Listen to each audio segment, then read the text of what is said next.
Australia's online safety regulator will scrutinise the conduct of Roblox amid concerns predators are targeting children on the gaming platform. In a statement, eSafety says it's notified Roblox. It will test whether the gaming platform is upholding the 9 safety commitments it made to the online safety regulator last year.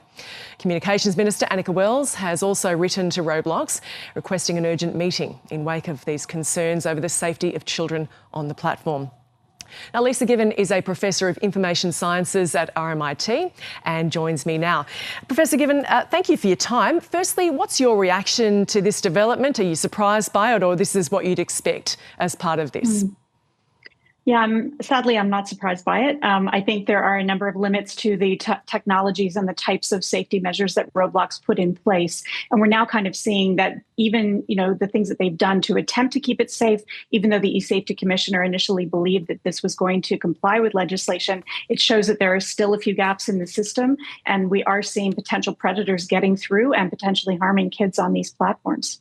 And can you expand on that a bit for us as to what these concerns are? Certainly with age assurance technologies, we know that there are error rates, because what the system is doing is it's looking at a person's face, it's trying to guess what their age is. And that opens a door to someone who could potentially pose to be younger than they actually are, and then gaining access in the back end of the system to be able to communicate with kids who are not known to them.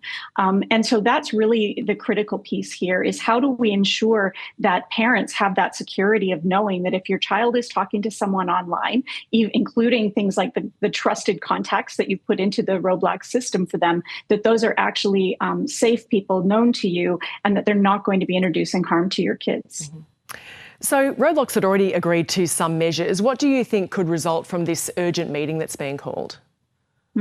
I think the critical question here is one of safety. The primary goal of this platform is around gaming. We know it has a very large number of kids on this platform. Parents really love the platform. They want their kids to be on it.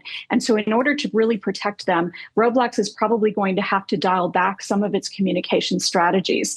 It certainly positioned itself not as primarily a social media platform. That's why it's not under that legislation. But there are elements here where people can do that social networking and connection. And that really opens a door to potential harm for children. And some would say it should be part of the ban. What's your opinion?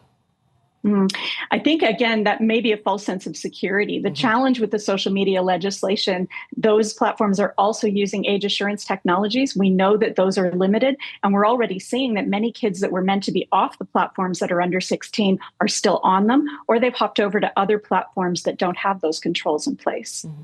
And with the ban in place now, what's your opinion of it, and has that changed as the months have passed by?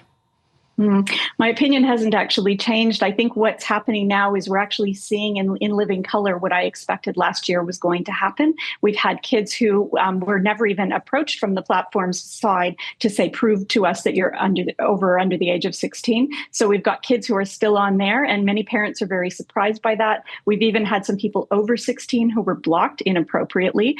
And so those kinds of changes, the technology is simply not foolproof. It's not going to ever be 100%.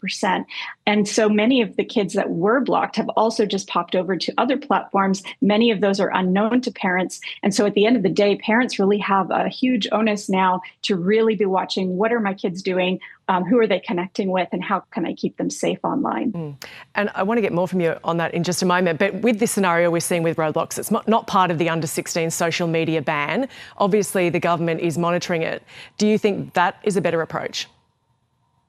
I think at the end of the day, yes, we need much more tighter controls on these kinds of platforms. And what it demonstrates is that, attempting to kind of ban or use these kinds of technologies to keep kids out of harm's way is actually never going to be 100% with the limits of these technologies. So we do need government looking at the special features of individual platforms. Of course, that's really challenging because every platform is slightly different.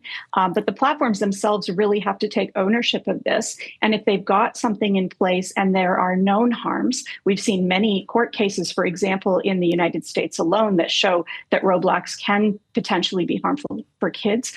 They need to really be taking that seriously and starting to really reflect on the types of features and how they could potentially keep kids safe, potentially even roll back some of those features. And how can parents be more vigilant, call out issues when they see them?